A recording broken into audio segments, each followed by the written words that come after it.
2024 திமுக ஆட்சி தான் வரும் நீங்கள் நம்பிக்கையோட சொல்கிறீங்கல்ல, உங்களுடைய நம்பிக்கைக்கு என்னுடைய வாழ்த்துக்கள்.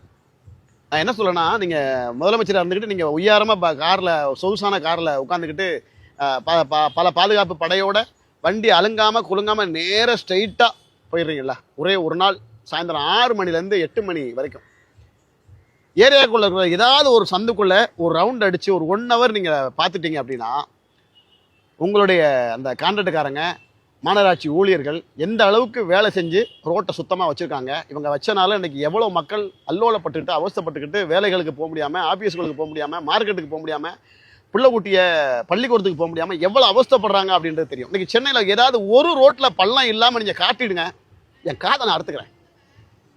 மெயின் ரோடு போனால் மெட்ரோ பணி, அவ்வளோ பெரிய மெட்ரோ பணி செய்கிறவங்க கூட கரெக்டாக ரோடு இடம் விட்டு வண்டி வாகனங்களுக்கும் போக்குவரத்துக்கு இடையூறு இல்லாமல் பண்ணிகிட்டு இருக்காங்க. ஆனால் அந்த 4 அடி பைப்பை போடுறதுக்கு உங்கள் ஆளுங்க பண்ணுறாங்க பாருங்கள் வேலை.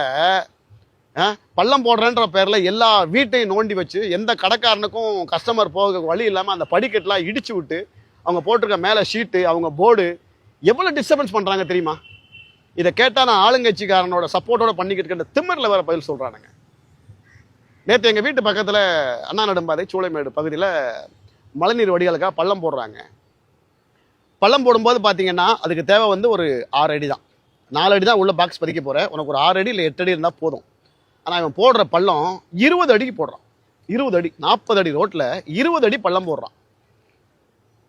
எல்லா கடையோட படிக்கட்டையும் சுரண்டியாச்சு.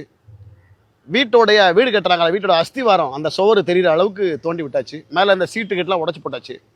அவன் கடைக்கு வச்சிருந்த போர்டெலாம் உடச்சி போட்டாச்சு. இப்படியே போட்டு ஒவ்வொருத்தன் கடையும் 1 மாதம் 1.5 மாதம் திறக்க விடாமல் வழி விடாமல் நம்ம வாட்டுக்கு விட்டுருந்தோம்னா அவன் எப்படி வரி கட்டுவான், அவன் எப்படி வாடகை கட்டுவான், அவன் புள்ள ஊட்டி எப்படி படிக்க வைப்பான், எப்படி கஞ்சி குடிப்பான்? அறிவு வேணாம் சொல்லு. தோண்டின இடத்துல மெட்ரோ வாட்டரோட பைப் வந்து 2 பைப்பு, பெரிய பெரிய பைப் உடஞ்சி தண்ணி ஊற்றிக்கிட்டு இருக்கு, பொங்கி ஊற்றுது. பார்க்கும்போது மனசு கஷ்டமாக இருக்குது. இதை ஃபோன் பண்ணி இந்த மாதிரி தண்ணி ஊற்றுதுங்கன்னு ஃபோன் பண்ணால் அது எங்கள் கண்ட்ரோலில் வராது, அந்த டிவிஷனில் வரும், இந்த டிவிஷனில் வரும். ஏன்? சென்னை மாநகராட்சி தானே. அப்போ நீங்கள் சென்னைக்குள்ளே எந்த இடத்துல இருந்தால் நீ தான் அந்த பால்ட்டு பார்க்கணும், நான் பார்க்க மாட்டேன், நீ பார்க்க மாட்டேன். என்னங்கடா வேலை செய்கிறீங்க நீங்கள் சொல்லு. இதே வரி கட்ட போகும்போது பாருங்கள், அந்த டிவிஷன் வரியா இங்கே கட்டு. நீ சென்னைக்குள்ளே எங்கே உள்ளவங்க இங்கே கட்டலாம், தமிழ்நாட்டில் எங்கே உள்ளவங்க இங்கே கட்டலாம், நொட்டுறீங்கல்ல. அப்போ ஒரு ஃபால்ட்னா வந்து பார்க்கணும்ல. கிடையாது கிடையாது. கொஞ்சம் நஞ்சம் அராஜகம் பண்ணலங்க, கொஞ்சம் நஞ்சம் அராஜகம் பண்ணல. நீங்கள் 4.5 வருஷம் சும்மா எதுவுமே பண்ணாமல் இந்த 6 மாதத்தில் வேலையை முடிச்சிடலான்னு சொல்லிட்டு நீங்கள் ஆரம்பித்ததே பெரிய தப்பு. 6 மாதம் ஒன்றுமே பண்ண முடியாது.